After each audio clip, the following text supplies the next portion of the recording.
morning, everyone. It is so nice to see your faces today. I'm your GA Music Coordinator, Dr. Emily Jaworski. This is my, thank you. This is my dear friend, Francisco Ruiz-Pati. And this morning we'll be joined on the keyboard by the fantastic Allison Vernon. Before we start the service, we'd like to sing with you a little bit. You may be familiar with There Is a Love. The words are by the Reverend Dr. Rebecca Parker, and the music is by my friend, and probably yours too, Elizabeth Norton. We'll sing it twice through, and then we'll try to do it in a round together.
Precious ones, welcome.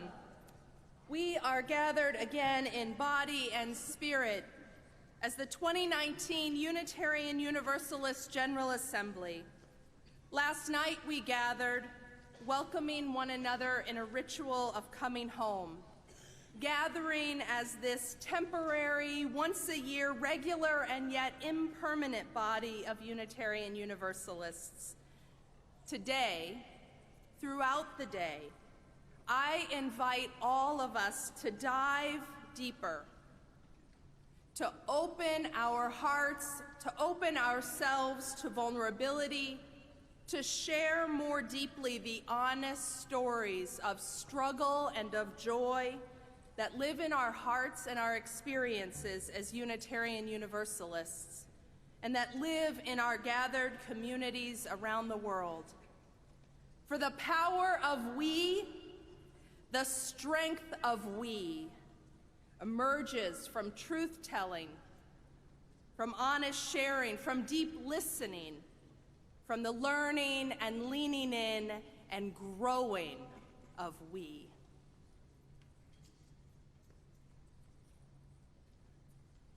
As we gather in worship this morning, we light the chalice, the symbol of our Unitarian Universalist faith and tradition. I invite the Reverend Lauren Smith, the UUA's Director of Stewardship and Development, and Levi and Leanne Draheim to join me in lighting the chalice this morning. We light our chalice with the words of the 14th century Persian mystic poet Hafiz, whose lyric poetry speaks of faith, love, and the divine.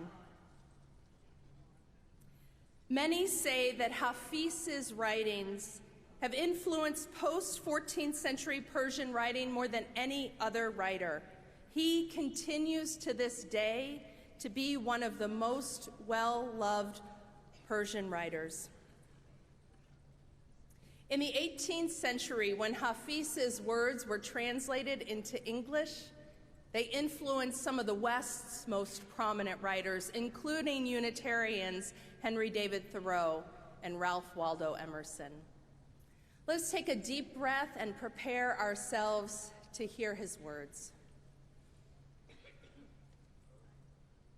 Hafiz writes, "Out of a great need, we are all holding hands and climbing. Not loving is a letting go. Listen, listen. The terrain around here is far too dangerous for that. Don't let go. We hold hands, climbing."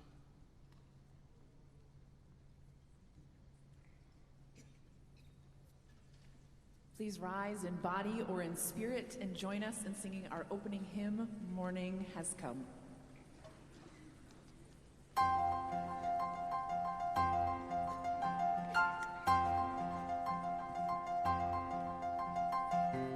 Morning has come.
I don't make songs for free, I make them for freedom. Don't believe in the king, I believe in the kingdom. That's the wisdom of Chance the Rapper, and I love those words. In a few lines, he answers the essential questions. What are you here for? And in what do you place your trust? It's good to be with you this morning. It's good to pause in the swirl of this massive beginning event to return to center, to the still place from which wisdom and clarity of purpose arise. I am here for freedom. I am here for love. I am here for you. I'm here for us. I place my faith in freedom. I place my faith in love. I place my faith in you, in us, in all of us, in the indomitable spirit of human beings, that drive that calls us towards wholeness and life and freedom, that longing, that fierce love. I have a story to share with you about two Black Unitarians, my grandfather, Frank Hazel, and my great-grandfather, William Hazel.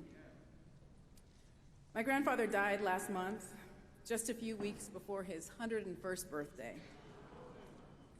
He was not always an easy man, though he loved his family and friends deeply. He was not a soft and cuddly person, though he delighted in his grandchildren and his great-grandchildren. We called him grandfather, not grandpa or granddad. Frank Hazel was brilliant, ambitious, and analytical. He had a short fuse at times and a fierce unwillingness to be limited in life. He grew up in West Medford, Massachusetts, in a small Black community on the banks of the Mystic River near Boston. He was part of a cohort of Black women and men from that little neighborhood that went on to do extraordinary things. He and his best friend went to Tufts University in 1936 at a time when Black students were not allowed to enter many of the buildings on campus. They made it through together. They excelled. They were young and gifted and Black.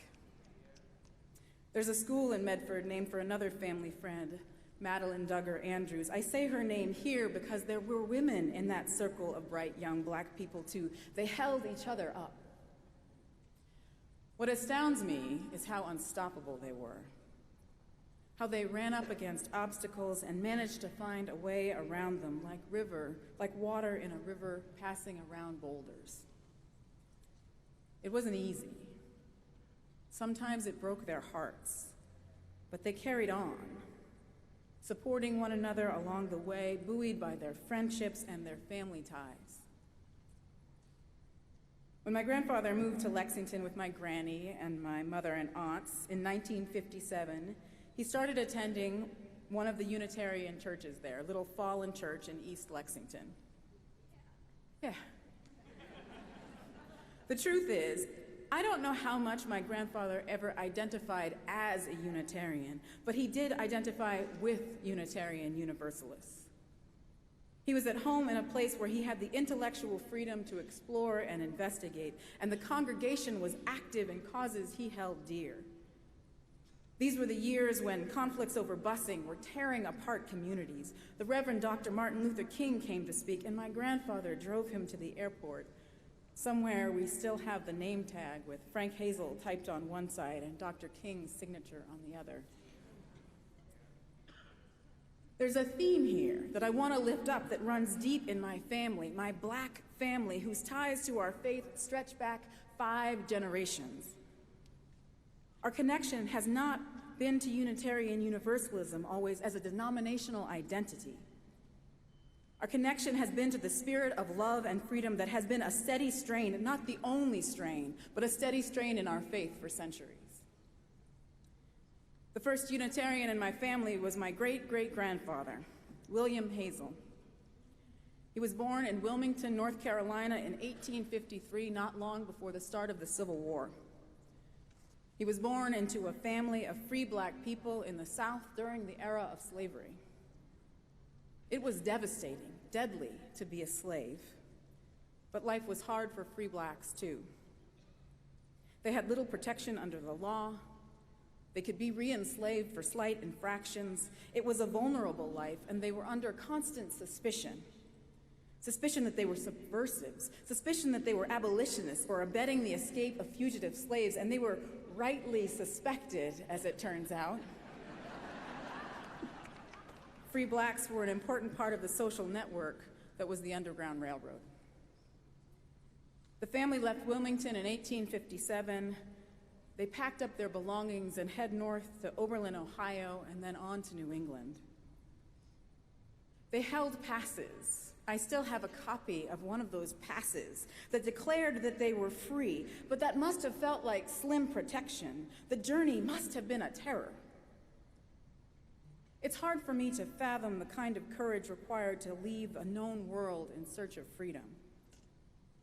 I imagine that the world beyond Wilmington must have felt like the edge of the earth, like the blank space on seafaring maps when people still believed the world was flat.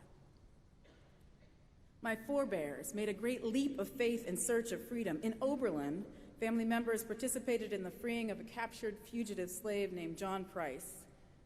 An uncle was recruited there to one of the Massachusetts Black Civil War regiments, the 5th Cavalry. Abolitionist Unitarians were active in Oberlin, just as some Unitarian Universalists today are engaged in current struggles of today's migrants, risking everything for life and for freedom. That is the stream of Unitarian Universalism to which I feel inextricably bound. William Hazel went on to work as a draftsman in the architecture firm of Charles Fallon McKim. Notice that the name is the same, Fallon. He joined the Unitarian Church in Cambridge, Massachusetts. He became an architect and a stained glass artisan. He went on to found the architecture department at Morehouse University. William Hazel was an angry man at times, and I can't blame him. He bristled at the limitations that society placed around his life. But with a cohort of compatriots alongside him, he made a life. He was able to find a way through because he found his people, the one who were willing to risk heartbreak and setbacks in their quest for wholeness and life and freedom. I don't make songs, I don't make sermons for free, I make them for freedom. I don't believe in kings, believe in the kingdom of God, the beloved community. What are you here for? In what do you place your trust? May our time together bring us the courage to risk the unknown in service to love and freedom. And may we nourish always the tender connections, the friendships, and the mutual care that allow us to imagine and live into new worlds, new possibilities beyond our current reckoning. For love, for freedom, for us, for all of us. Amen.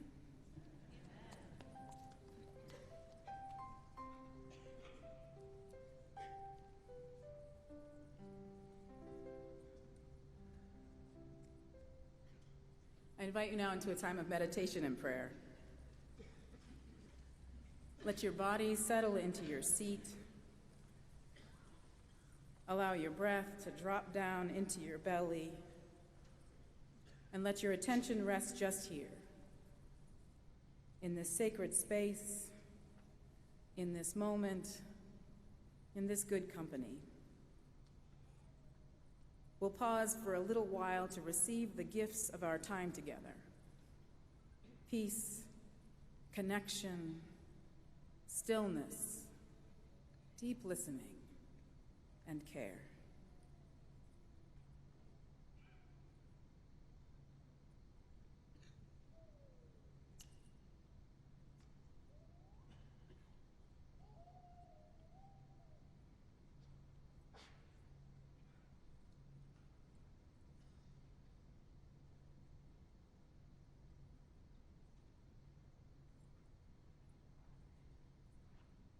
This morning and always, we return thanks for the gifts of community and its power to divide sorrows and multiply joy. May the blessings we know inspire us to heal and bless the world. Amen.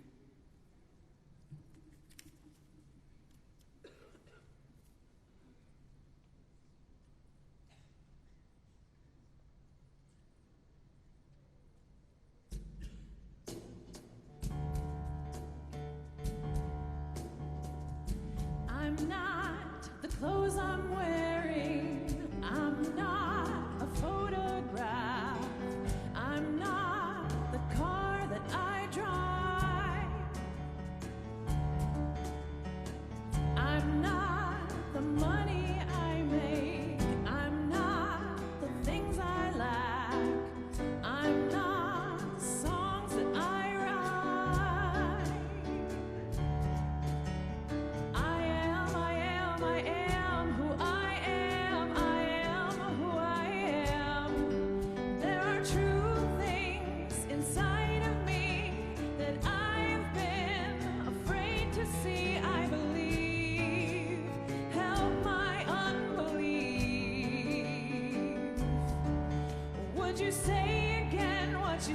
to me that I am loved and I am free. I believe. Help my unbelief. I'm not the house I live in. I'm not the one I love. I'm not the mistakes that I carry. I'm not the food that I don't eat. I'm not what I'm above. I'm not my scars and my history. I am who I am. I am who I am. There are true things inside of me that I have been afraid to see. I believe. Help my unbelief. Would you say again what you said to me? That I am loved and I am free. I believe. Help my unbelief. To your love, I'm waking up. To your love, I'm waking up. In your love, I'm waking up. In your love, I'm waking up. There are true things inside of me that I have been afraid to see. I believe. Help my unbelief. Would you say again what you said to me? That I am loved and I am free. I believe. Help my unbelief. Help my unbelief.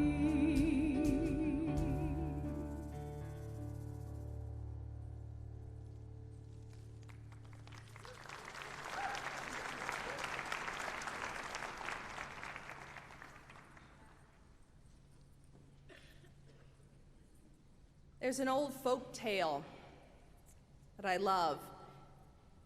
It's a Jewish folk tale from the 1700s told by Jacob ben Wolfkrantz, Maggid of Dubno. And it begins with a beautiful, stunning diamond. Now, like many old stories and oral traditions that get told again and again, I've heard it told a number of ways. The one I know best begins with this diamond, which is the prized possession of a community of people, a town. Now, the townspeople are so proud of their diamond, they actually keep it on display in the center of town so that everybody can see it and enjoy it. But one day, the people wake up to find that it has a long, deep crack running down the middle of its length. And the people are shocked and heartbroken. They ask every jeweler they know, but each one says it cannot be fixed. To even try to fix it would be to risk breaking the diamond into several pieces. But then one day, a stranger, a stone cutter, comes to town, and they say they can fix it. They say they'll have to take the diamond back for 2 weeks to their shop, but they promise to return, and to return it better than ever. While the townspeople, as you can imagine, are wary. After all, this is a stranger. But their hope at having their treasure restored, their diamond restored, outweighs their fear, and they give the diamond to the stonecutter. Exactly 14 days later, the stonecutter returns and opens a bag and hands the diamond to one of the town elders. The elder looks at the diamond and is amazed. The stonecutter had not polished the crack away. Rather, they had carved a beautiful rose into the face of the diamond, using the crack as part of the stem leading to the flower. The elder held up the diamond to show the people of the town and said to the stonecutter, "You have taken something that was cracked and broken and made it even more beautiful than it was before." As the poet and songwriter Leonard Cohen writes, "There is a crack in everything. That's how the light gets in." Now, the metaphor of light is pretty important to us as Unitarian Universalists. The act of lighting the chalice, our ritual. The flame, a symbol of truth and justice. The divine spark, the inherent worth and dignity of every person, a beacon to guide our way. But the chalice, the symbol of our faith, is actually a combination of two symbols, the flame and the cup. The cup is the symbol of community, of care and sustenance, of how we feed one another, nourish and strengthen one another in community.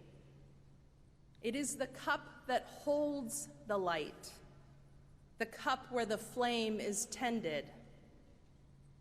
The cup is what we create when we reach out our hands and our spirits to one another, when we are out here holding hands, moving together.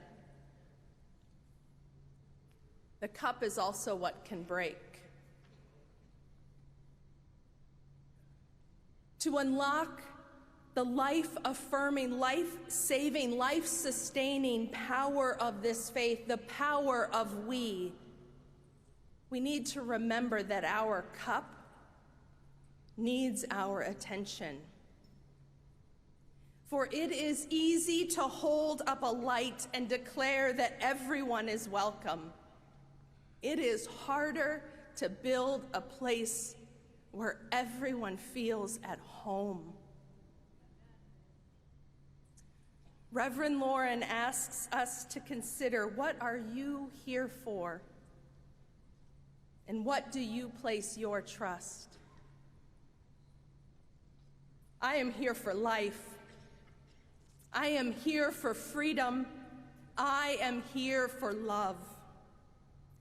And I put my trust in the possibility that we hold to heal one another and to grow more courage and more love out of the communities that we build.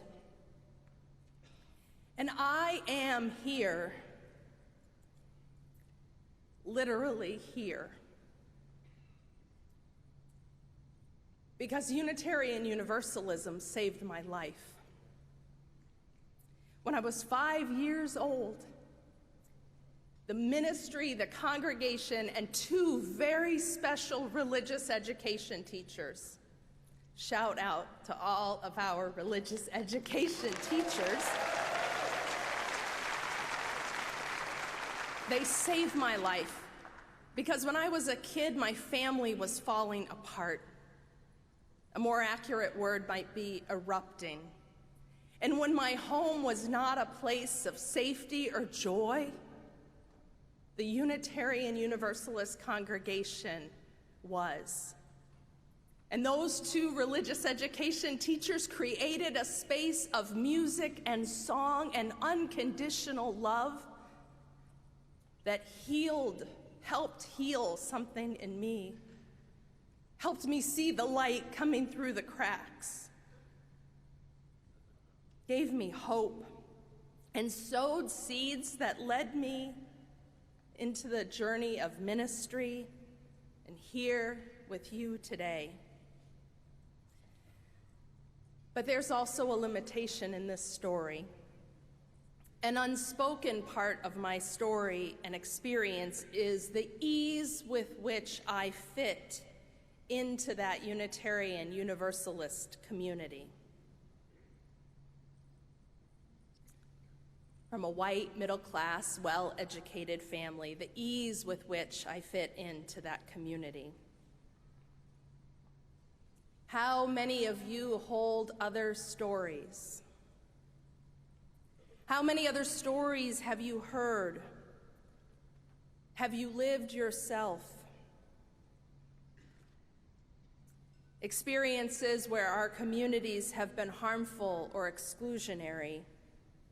How many of you have come drawn by the light of Unitarian Universalism, drawn by those threads of love and freedom in our faith, drawn by our principles and theology, but not found a cup made to hold you,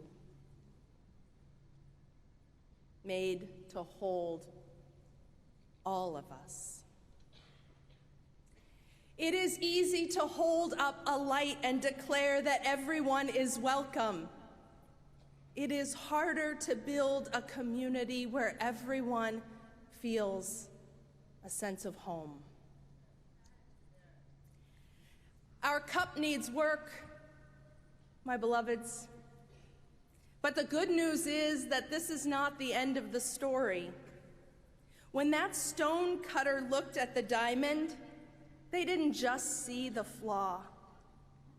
They saw in the brokenness the potential of the rose.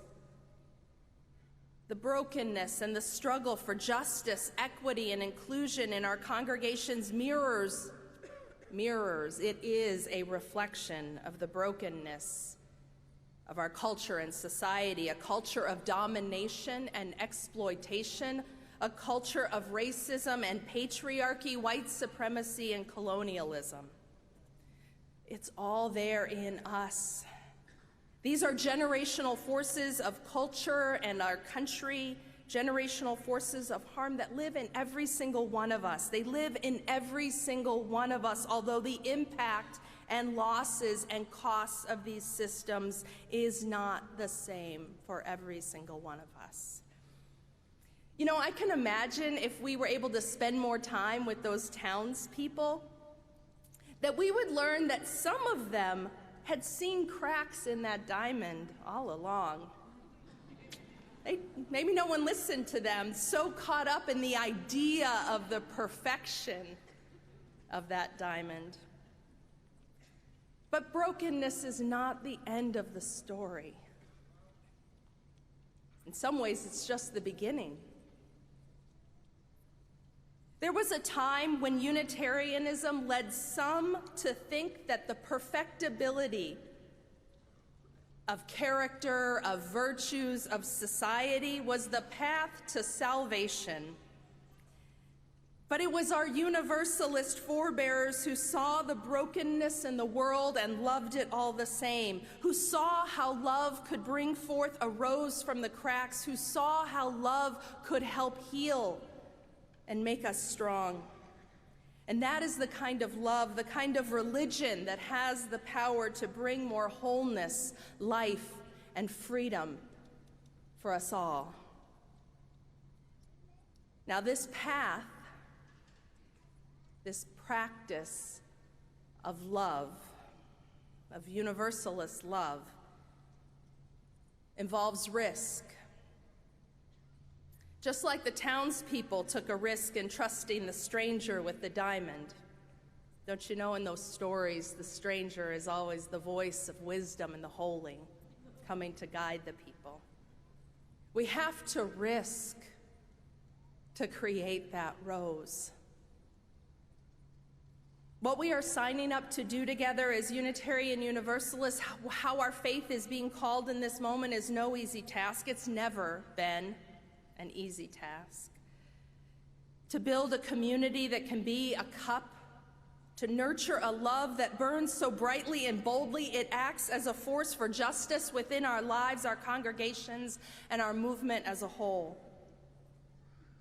This cup would be a resilient community, a community of deep commitment and practice where we don't let go of one another because we know that letting go is not loving. And it is far too dangerous out here for that. A community where love and solidarity help us develop a greater capacity for community, a greater capacity for risk and courage, a greater capacity for radical listening, radical truth-telling and radical listening, a greater capacity for joy and vulnerability.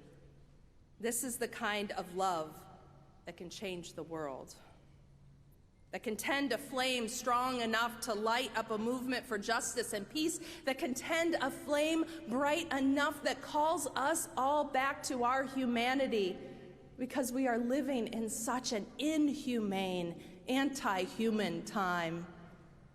It's the love of Sunday school teachers offering refuge to children who need life-saving moments of unconditional joy and love for their healing. It's the love that opens our doors as sanctuaries to families whose lives are torn apart by our immigration policy.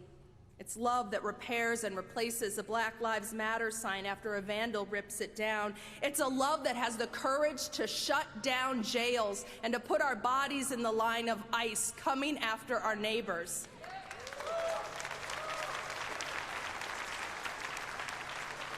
It's a love that fights bathroom bills because we know they are an assault on trans people and on all of our bodily autonomy.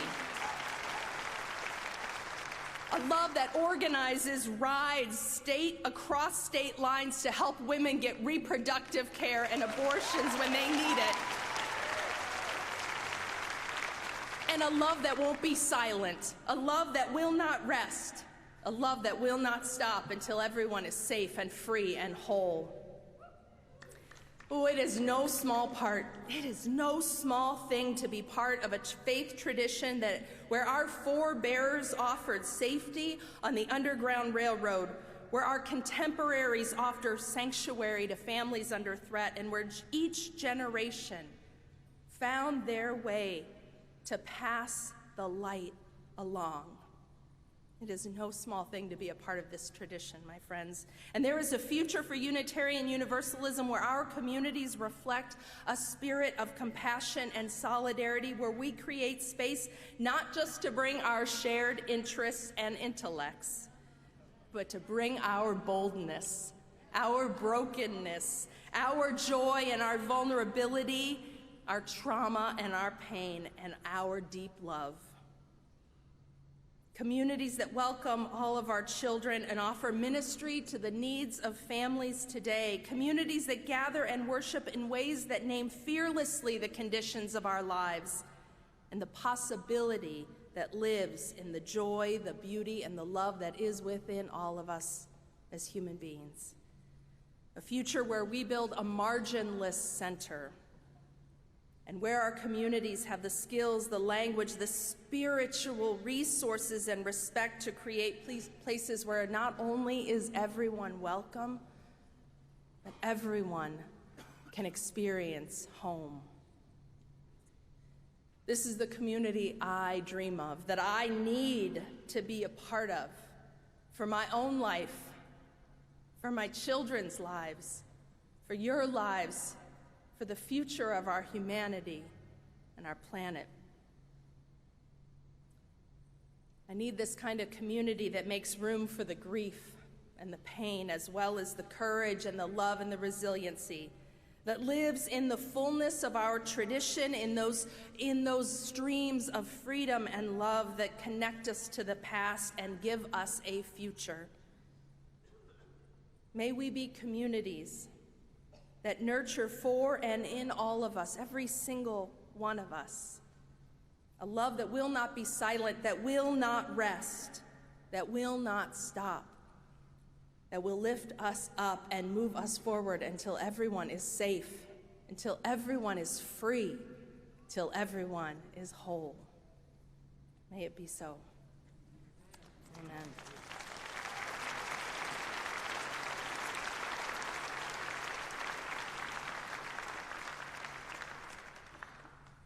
Vulnerability gives birth to joy, belonging, empathy, and love.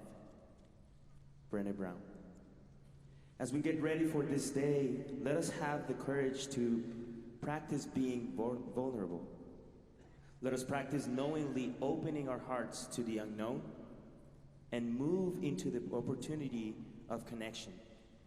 I invite you now to rise in body or in spirit and join me in this vulnerable moment of music, improvisation, and joy. Home, home, home, home, home,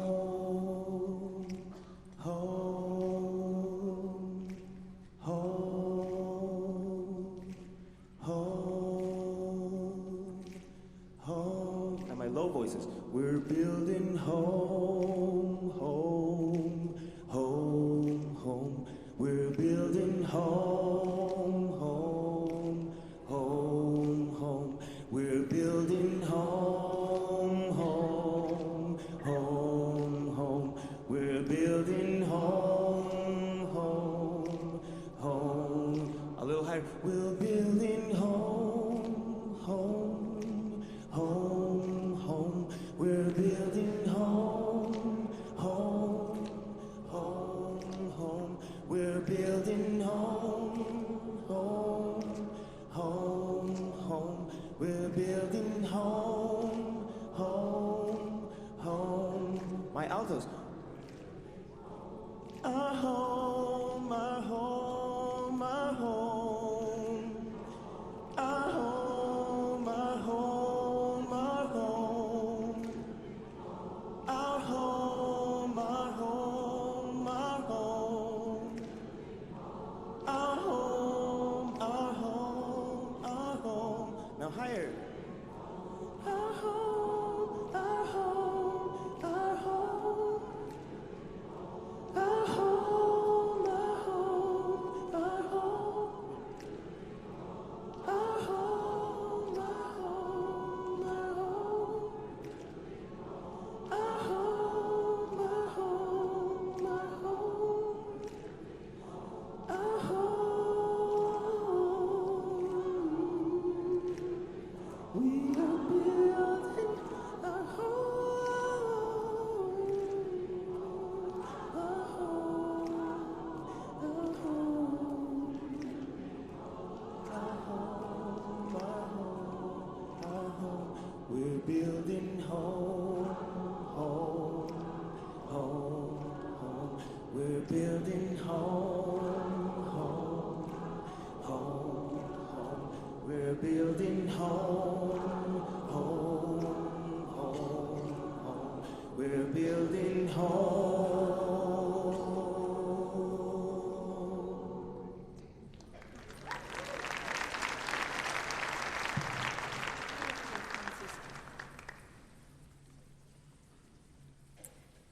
So as our service closes, I want to invite you to remain here. Our co-moderators, Barb Grieve and Alandria Williams, are coming up on stage to give us some announcements and to prepare us for what is coming next.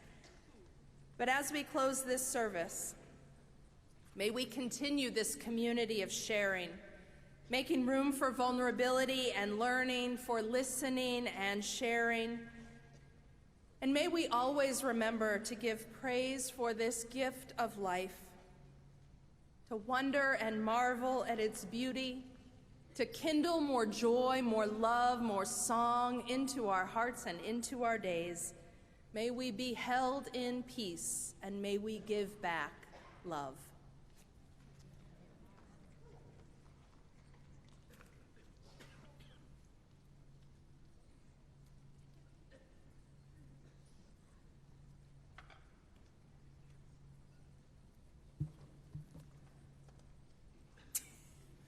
Good morning, everybody. Worship was amazing, wasn't it? So our opening and closing celebrations and morning services Thursday through Saturday are lovingly brought to you by our General Assembly Worship Arts team. Reverend Tanya Marquez, Reverend Todd Elkoff, Tyler Coles, Reverend Kimberly DeBus, and Reverend Patrice Curtis, who's the chair, and the GA music coordinator, Dr. Emily Jaworski. Also, we have an amazing GA band leader, Laura Weiss, the other featured vocalist last night, and who was also up here this morning, Francisco Ruz-Pate, and your GA band is Keith Malloy on the drums, Brian Seeger on the guitar, and Dave Turner on the bass, who's also a Spokane local. There are many, many other musicians working hard to bring beauty and artistry to your GA experience, including Martha Swisher, who's a GA choir director, and John Hubert, who's the SLT, Service Living Tradition, choir director. Thank you all.